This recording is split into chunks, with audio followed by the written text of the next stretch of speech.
여러분 반갑습니다. 네, 예수 그리스도의 이름으로 이 아침 문안드립니다. 작년에도 이렇게 또 이 귀한 자리를 여러분 함께 말씀 나눌 수 있도록 또 허락해 주셨는데 올해도 이렇게 함께 예배 드릴 수 있도록 귀한 시간 허락해 주셔서 감사드립니다. 침례신학대학교에서 이제 25년째군요. 제가 26년째 이제 퇴직을 하게 됩니다. 내년 8월이면 저의 학교의 공적인 사역은 이제 마무리를 하게 되는데 참 오랜 세월이지만 그 학교를 통해서 수많은 학생들을 또 가르치고 또 학생들이 사회 현장에 나가서 아름답고 또 훌륭한 교회를 개척해 나가는 모습을 볼 때 참으로 기뻤습니다. 그런데 여러분도 아시다시피 이제 여러 학교들의 어려움이 가중되고 있어서 우리 침례신학대학교도 사실상 많이 어려운 지경에 있습니다. 여러분이 많이 기도해 주시고 또 소명을 받으신 분들이 있으면 주저하지 마시고 학교의 문을 두드려 주시기를 바랍니다. 또 담임 목사님과도 상담해서 한국 교회를 더 튼튼하게 하려면 더 건강하게 하려면 이 신학교가 살아야 되지 않겠습니까? 학교를 위해서 많이 기도해 주시기를 바랍니다. 제가 지난 해에 이맘때쯤에 여러분께 새로운 피조물이라는 제목으로 설교를 했습니다. 기억하시는 분이 계실지 모르겠는데 그 설교에서 아주 중요한 그 부분은 이 새로운 피조물이라고 하는 것은 그리스도 안에서 우리가 새로운 피조물이 되는 것도 맞지만 더 나아가서 이 새로운 세상이 되는 것이다 라는 말씀을 드렸습니다. 그 새로운 세상이 무엇인가? 이게 바로 교회다 하는 것입니다. 교회는 이 세상과 다른 새로운 세상이다. 그래서 그리스도 안에 있으면 우리는 새로운 세상에 살고 있는 것이다. 이런 말씀을 드렸는데 기억을 하실지 모르겠습니다. 오늘은 그 고린도 교회의 사도 바울이 그 교회가 잘못되는 것을 예방하기 위해서 혹은 또 교회가 잘못되어 있는 그 부분들을 고치기 위해서 사도 바울이 권면하고 있는 말씀을 함께 나누기를 원합니다. 지금도 교회들이 많이 힘들고 잘못된 길을 가는 경우들이 있습니다만은 심지어 고린도 교회마저도 초대교회의 그 고린도 교회마저도 교회 안에서 많은 문제들이 발생했던 것을 우리는 성경을 통해서 확인할 수가 있습니다. 그래서 교회가 참 아름답고 건강한 교회가 되려면 어떻게 해야 되느냐, 무엇을 해야 되느냐 하는 것을 오늘 말씀을 통해서 한번 같이 나누기를 원합니다. 보통 교회를 우리는 하나님의 백성이라고도 하고 그리스도의 몸이라고도 하고 그리고 성령의 전이라고도 합니다. 오늘은 그 몸에 대해서 그리스도의 몸에 대해서 함께 좀 집중적으로 생각해 보려고 합니다. 고린도 전서 12장 13절에 보면 한 성령으로 침례를 받아 한 몸이 되었다라는 말씀이 있습니다. 우리가 한 몸이라는 거거든요. 한 몸이 될 수 있으려면 성령 침례를 받아야 된다는 것이 이 사도 바울의 중요한 강조점입니다. 서로가 다 생각이 다르죠. 또 지위가 다르죠. 부귀, 귀천, 나이, 건강 상태 정말 다양한 사람들이 인종도 다르죠. 그 시대에는 주인이 있었고 종이 있었어요. 그런데도 어떻게 그들이 한 몸을 이룰 수 있었을까? 이게 사실 대단히 놀라운 현상이었습니다. 인류 역사가 경험해 보지 못했던 아주 놀라운 공동체가 탄생한 것이죠. 그게 바로 성령의 역사였고 성령의 침례의 결과라고 성경은 말해주고 있습니다.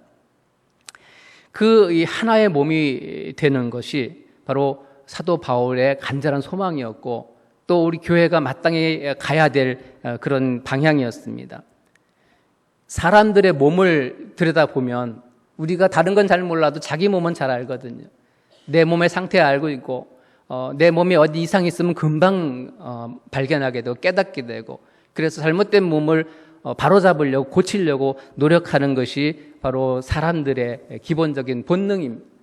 근데 교회가 그렇다는 거예요. 교회도 그리스도의 몸이라고 했기 때문에 교회도 즉각적으로 잘못된 부분이 발생하면 모든 공동체가 그걸 바로 깨닫고 즉각 그것을 고쳐 나가야 된다는 것을 우리에게 강조해 주고 있습니다. 제가 작년 겨울에 만성 신장병 진단을 받았습니다. 의사 선생님이 저를 보고 검사 결과를 확인한 다음에 아마 한 4, 5년쯤에는 뒤에는 투석할 수 있을지 몰라요. 이런 말씀을 하시는 거예요. 깜짝 놀랐습니다. 생각지도 못했던 이건 거의 하늘이 노래지는 순간이었습니다. 하루에 커피 한 잔도 마시면 안 된다는 거예요. 보리차도 마시지 말라는 거예요. 어떻게 살아라는 겁니까? 그래서 즉각 제가 거기에 반응을 했습니다. 아주 극단적인 음식 조절을 했고요. 그 숟가락을 사용하지 않고 국도 젓가락으로만 먹었어요. 소식했고 아무튼 막 너무 급해진 겁니다. 4, 5년 뒤에 투석한다니까 너무 겁이 났던 거예요. 그런데 하나님의 은혜로 제가 3개월 뒤에 다시 검사를 받았는데 괜찮다는 거예요. 또 무슨 장난하는 것도 아니고. 그래서 지난번에는 이렇게 험한 말씀을 하시지 않았나 했더니 의사 선생님이 설명을 못 하고 있어요. 언제 또 올까요? 그랬더니 이제 오지 마세요. 그래. 정기 검진 받으시면 됩니다. 그래. 하나님의 은혜라고 생각을 합니다. 근데 저는 그때 너무 정말 지옥 문까지 갔다 온 경험을 했습니다. 즉각적으로 제가 반응을 하는 거예요. 문제가 생겼다는 것을 인식하는 순간 그것을 바로잡기 위해서 노력을 하게 되더라는 것입니다. 교회도 마찬가지다. 교회도 항상 문제가 생길 수밖에 없습니다. 여기서 이 문제가 터지고 저기서 저 문제가 발견되고 그럴 때마다 그걸 방관하거나 무시하거나 소홀히 하는 순간 점점 깊어지는 거거든요. 그래서 즉각 반응해서 대응을 해야 된다. 그 대응을 하는 하나의 방법 중에 오늘 읽었던 본문에서 사도 바울이 우리들에게 권면하고 있는 것이 있습니다. 3가지를 권면해 주고 있습니다. 첫 번째는 공동체가 지켜야 될 첫 번째 지침, 20절부터 21절까지 있는 말씀인데요. 다른 지체를 쓸데없다 하지 말라 이거예요. 우리가 누구를 쓸데없는 인간, 소용없는 인간, 필요 없는 인간이라고 단정하고 규정하는 순간 관계는 파괴되고 말죠. OECD 국가 중에서 아직도 우리 한국이, 대한민국이 자살률 1위라는 거잖아요. 제가 한번 찾아보니까 2022년 통계인데 한 해에 12,906명이 스스로 목숨을 끊었답니다. 그 한 해에 12,000명가량이. 하루 평균 35명 정도가 자살을 했고 2시간마다 3명꼴로 스스로 목숨을 끊었다는 그런 수치입니다. 자살 동기가 있는, 자살을 하겠다는 생각을 해봤던 사람들을 대상으로 통계를 내보니까 여러 가지 정말 다양한 원인들이 거기서 있었습니다. 경제적인 어려움도 있었고요.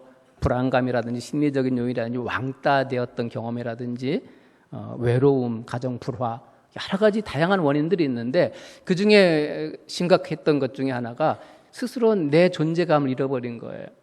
난 더 이상 쓸데없는 인간이야. 그 고독감과 절망감에 빠져있는 사람들이 마지막 선택하는 것이 자살이라는 것이죠. 우리가 살다 보면 그럴 때가 가끔 있습니다.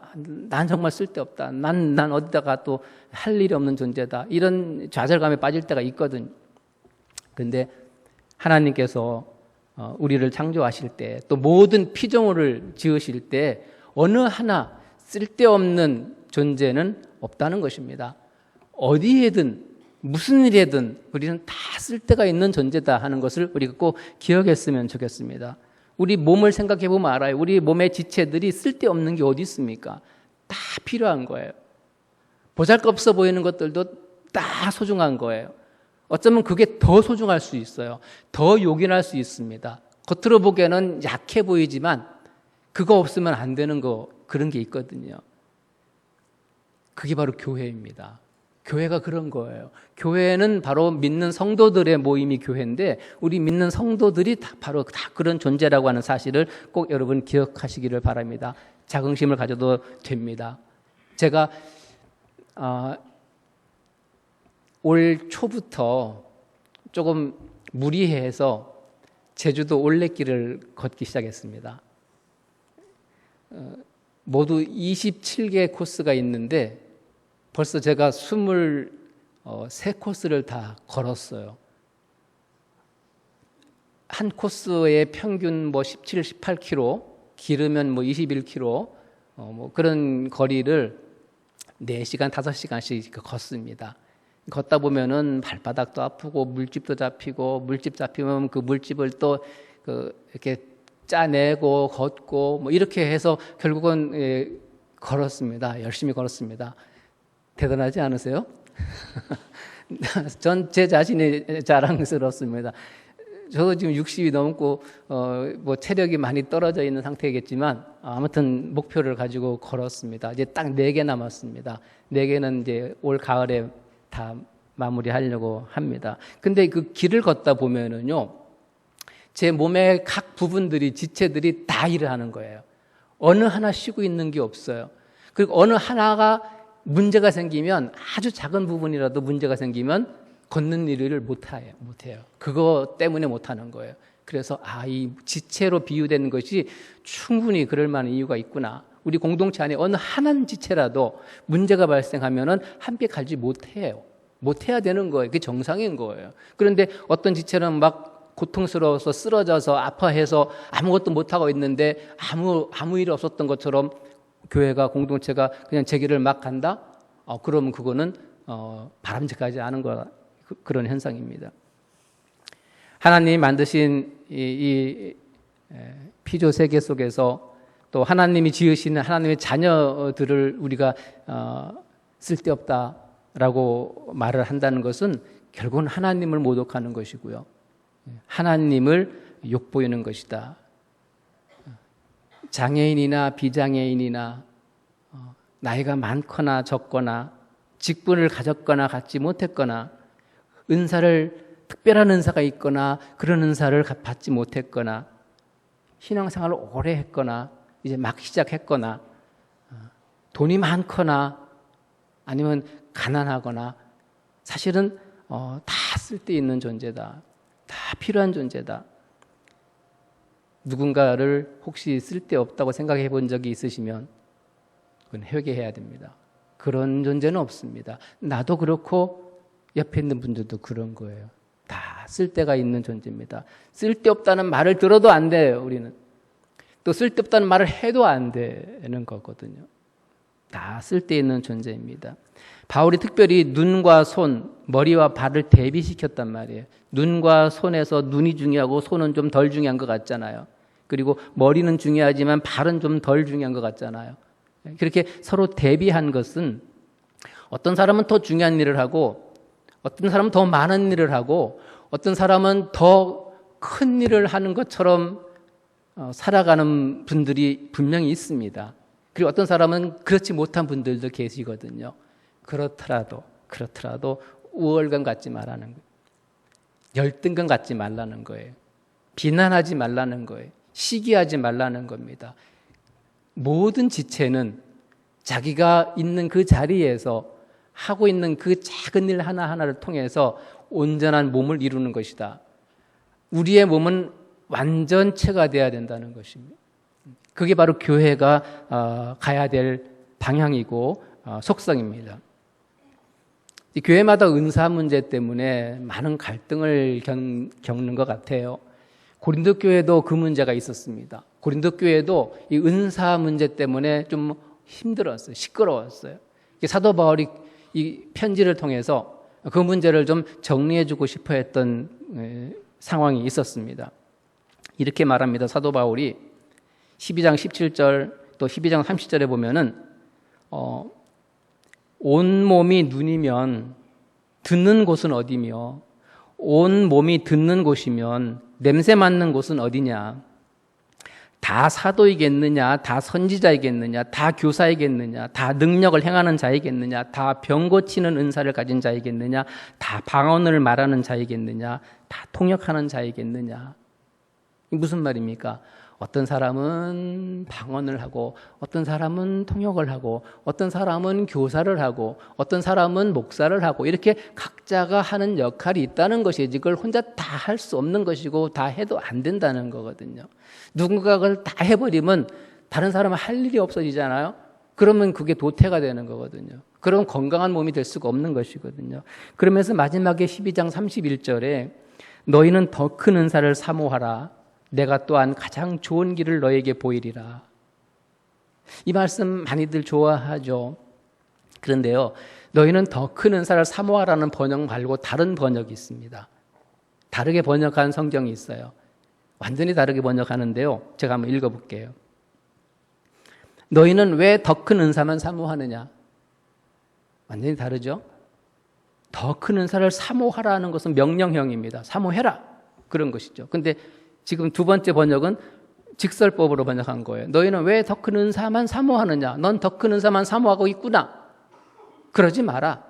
그러지 마라는 제 말이에요. 성경에 본문이 없습니다. 그러지 마라. 내가 더 좋은, 가장 좋은 것을 알려줄게. 그게 바로 사랑이야. 사랑이야. 은사가 필요하고 소중하지만 그것을 더 큰 거 가지려고, 더 많은 걸 가지려고, 더 신비한 걸 가지려고 경쟁하고 노력하는 거, 이거 안 된다. 어떤 은사든 그것은 다 소중한 것이다. 그런데 그거보다 더 중요한 것이 있어. 사랑이라는 거야. 사랑이야. 몸이 하나가 되기 위해서, 공동체가 하나가 되기 위해서 가장 소중한 것, 가장 필요한 것, 이 사랑인 거야. 이게 이제 사도 바울이 고린전서 13장에서 말하고 싶었던 것입니다. 그래서 누구든 다른 지체를 쓸데없다라고 말해서는 안 된다는 것입니다. 이게 첫 번째 공동체의 사도 바울의 권면이었습니다. 두 번째는 몸을 고르게 하라, 이 말씀입니다. 22절부터 24절까지 있는 말씀입니다. 이 하나님의 은혜의 방식이 참 뭔가 특이해요. 세상에서는 많이 가진 사람을 더 갖게 합니다. 힘 있는 사람에게 더 많은 것을 맡깁니다. 그래서 가진 사람은 더 갖게 되고 갖지 못한 사람은 그 가진 것마저도 빼앗기는 이게 경쟁 구도 속에서 살아가는 것이 이 사회입니다. 근데 교회는 하나님의 은혜의 방식은 그게 아닌 것 같아요.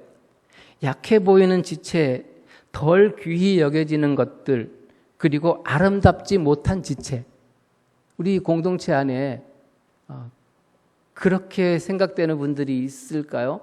나는 참 아름다운 데가 없어. 나는 귀하지 못한 존재야. 나는 너무 약해. 우리 몸도 생각해 보면은요, 우리 몸에도 어떤 부분은 참 약해요. 어떤 부분은 홀대받아요. 여러분 얼굴은 그렇게 치장을 많이 하시면서 1시간, 2시간씩 발은 어떻게 하십니까? 발은 참 많은 일을 하면서 중요한데 홀대받는 것 중에 하나죠. 잘 안 다듬어요. 그래서 발이 거칠고 쉽게 문제가 생길 수가 있습니다. 그런데 하나님은 반대로 하시는 거예요. 그 약해 보이는 것을 더 요긴하다는 거예요. 그리고 덜 귀히 여기는 것에 귀한 것을 입혀주신다는 거예요. 그리고 아름답지 못한 지체를 더 아름답게 꾸며주시는 것이 하나님의 은혜 방식이다. 이미 튼튼하고 이미 아름다운 것은 더 아름답게 해주실 것이 없잖아요. 근데 그러지 못한 것은 거기에 맞춰주시는 거예요. 그래서 산을 깎아서 골짜기를 메우시는 하나님, 이게 하나님의 은혜의 방식이다. 왜 그렇게 하실까? 만약에 실적 위주로 가야 된다면 그렇게 하면 안 돼요. 실적을 낼 수가 없어요. 잘하는 사람은 막 밀어줘야 실적이 나죠. 그런데 하나님은 실적 위주가 아닙니다. 완전하고 건강한 공동체를 만들어 나가는 것이 그게 하나님의 목표이기 때문에 그렇습니다. 그래서 이런 하나님의 원리를 사도 바울이 설명하면서 몸을 고르게 한다라고 표현했습니다. 몸을 고르게 한다. 그런데 이 몸을 고르게 한다는 말의 헬라어는 수네케라 센투소마라고 해서 몸을 이 헬라어 성경사제를 보니까 서로 섞는다예요. to mix예요. 서로 섞는다, 혼합한다, 혹은 연합시킨다. 그러니까 몸을 고르게 한다는 것은 서로 짜맞춘다. 그래서요, 새 번역 성경에서는 골고루 짜맞춘다라고 번역했어요. 몸을 고르게 한다라는 표현을 골고루 짜맞춘다. 공동 번역에서는 몸의 조화를 이루게 한다. 이게 번역이 조금씩 표현이 다릅니다. 또 NIV 영어 성경에서는 몸을 조립한다라고 번역했어요. 조립한다. 그러니까 우리 몸이 하나의 완전한 유기체가 이루어지려면 각각의 지체들이 조립되는 거예요. 야, 그게 고르게 하는 거예요. 조립하려면 약한 부분은 강한 게 감싸주고요. 보호해줍니다. 그리고 약한 것은 눈에 잘 안 띄어요. 숨어 있어요, 뒤에. 근데 그걸 조립하기 어려워요. 그래서 제 아들이 민중인데요. 제가 그래서 민중의 아버지라고 항상 농담으로 그래 왔는데, 민중이라는 아이가 어려서부터 조립하는 걸 좋아했어요.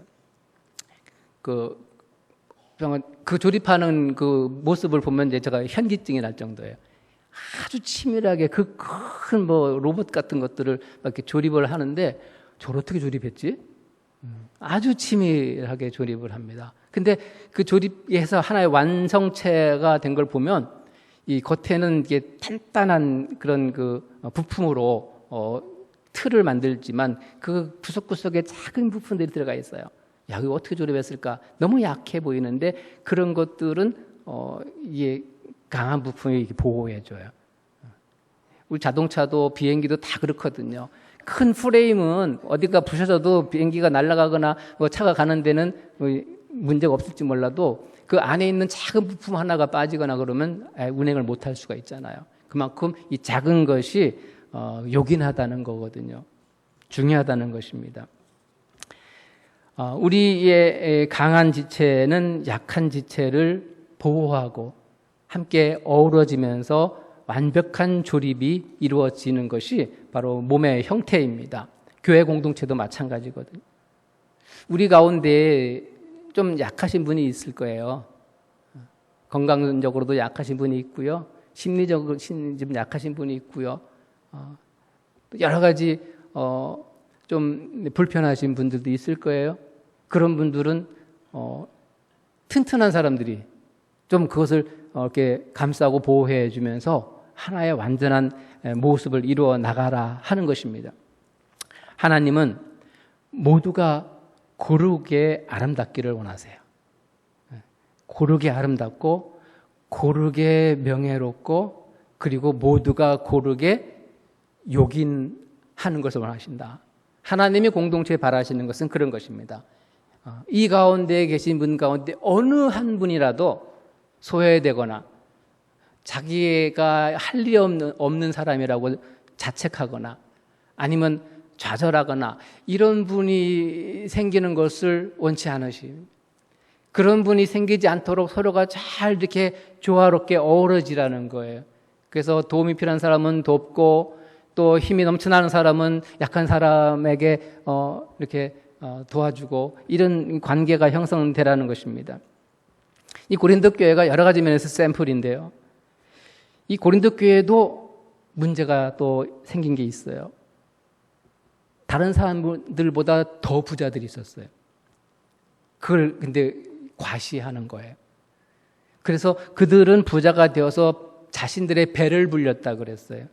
고린도전서 4장 8절에 보니까 자신을 마치 왕처럼 행세했다 그랬어요. 그러니까 자기가 왕처럼 행세를 하면 왕 같지 않은 사람들에게 어떻게 했겠어요? 왕이 어떤 식으로 행동을 합니까? 그런 방식으로 행동한 사람들이 있었다는 거예요. 고린도 교회에서도. 누군가는요. 4장 18절에 보니까 교만한 사람이 있었다는 거예요. 고린도 교회에도. 그래서 이미 성도들 사이에 차별이 생겼고 갈등이 일어났다고 하는 것을 보여주고 있는 것입니다. 그래서 사도 바울이 말하는 거예요. 다 요긴하다. 다 조화로워야 된다. 다 서로를 챙겨라. 이러면서 하나의 완전한 공동체가 되게 하라고 사도 바울이 권면하고 있는 것입니다. 그래서 몸을 고르게 하라. 우리의 각각의 지체들이 고르게 서로 잘 짜맞춰질 수 있는 완벽한 그러한 완전체의 공동체가 될 수 있도록 우리가 노력해야 된다는 것이 사도 바울의 두 번째 가르침이고 권면이었습니다. 세 번째는요, 서로 같이 돌보라 이런 것입니다. 그래서 25절에 보니까 몸 가운데서 분쟁이 없고 오직 여러 지체가 서로 같이 돌보게 하셨느니라. 그러니까 앞에서 말했던 두 번째 지침의 아주 구체적인 방법을 설명하고 있는 것 같아요. 서로 돌보라는 거예요. 서로 같이 돌보게 하라는 것입니다. 몸을 고르게 하는 방법이에요. 당시 고린도 교회는요, 아볼로파, 게바파, 바울파, 그리스도파 막 파당들이 생겼어요. 그 말은 무슨 얘기입니까? 네 편 내 편 갈라졌다는 거예요. 싸웠다는 거예요. 분쟁이 일어났다는 겁니다. 교회 안에 그런 일이 생길 수가 있거든요. 네 편 내 편이 막 갈라집니다. 사회는 뭐 당연히 그렇게 갈라질 수밖에 없는 속성을 가지고 있겠지만 하나님이 만드신 공동체가 그래서야 되겠는가? 우리 갈라지면 안 된다. 분열되면 안 된다. 분당해서는 안 된다. 자, 그래서 서로 돌보라는 것입니다. 서로 돌보라는 것을요, 새 번역 성경에서는 서로 같이 걱정하라고 번역했어요. 돌본다는 게 뭐냐면 힘 있는 사람이 그냥 이렇게 힘을 나눠주고 뭐 보살피고 이런 일방적인 것이 아니라 서로 같이 걱정하라는 것입니다. 이게 참 번역이 더 저는 마음에 들어요. 서로 돌본다는 말보다 서로 같이 걱정하라는 얘기고요.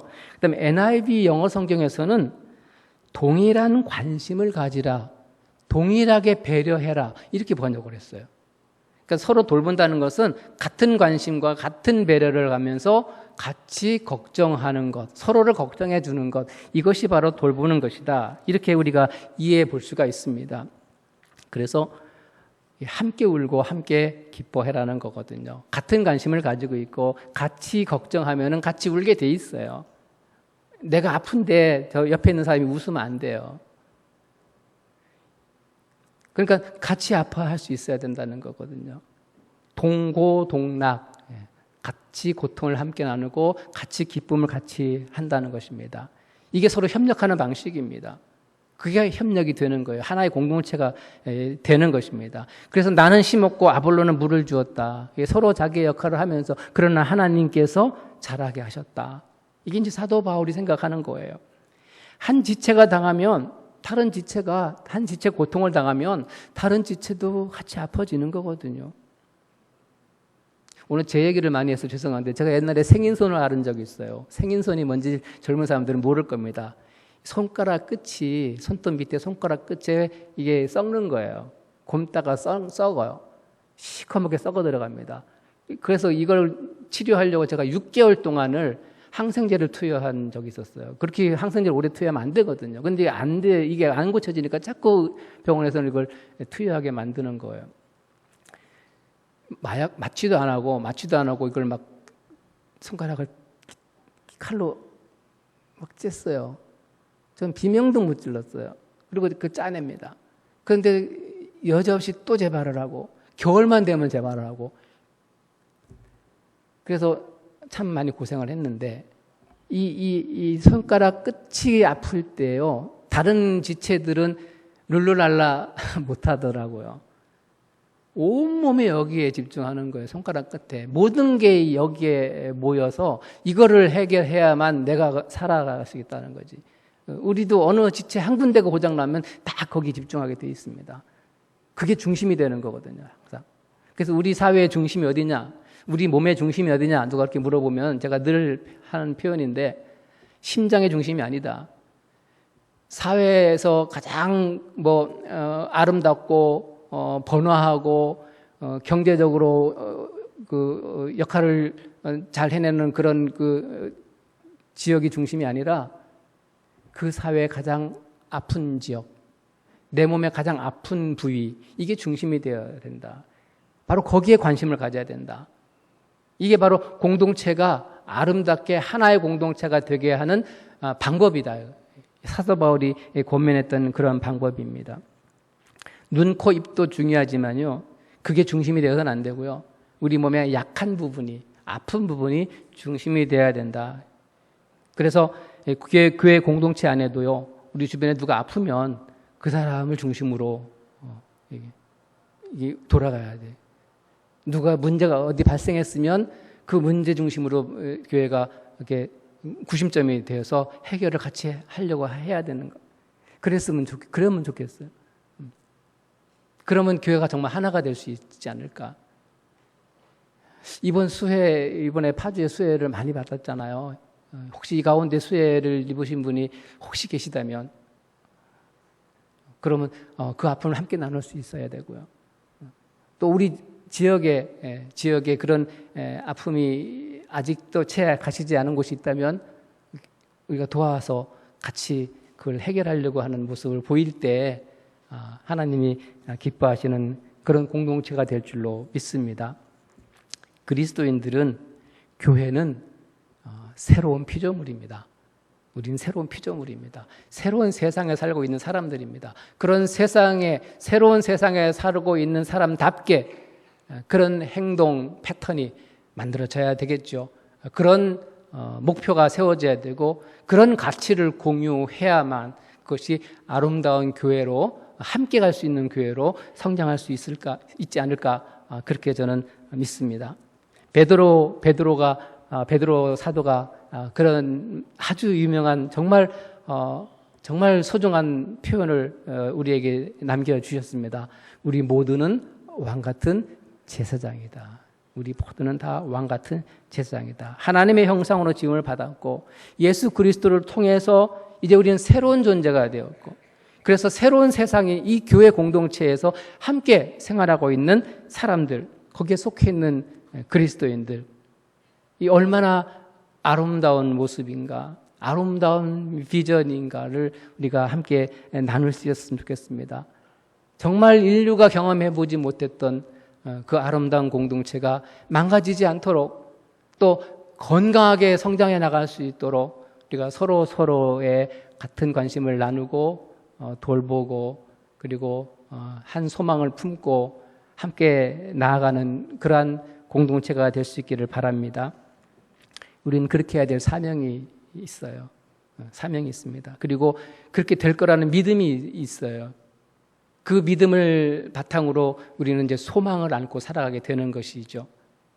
그런 소망이 우리 모두의 마음속에 늘 넘쳐날 수 있기를 간절히 바라고요. 특별히 세종항 침례교회의 성도님들 안에, 마음속에 그 하나님의 아름다운 공동체로서의 그 꿈이 점점 커져나갈 수 있기를 바랍니다. 아픈 사람과 함께하는 교회, 약한 사람을 돕는 교회, 그렇게 서로가 서로를 보살피는 그러한 교회 공동체가 될 수 있기를 간절히 소망합니다.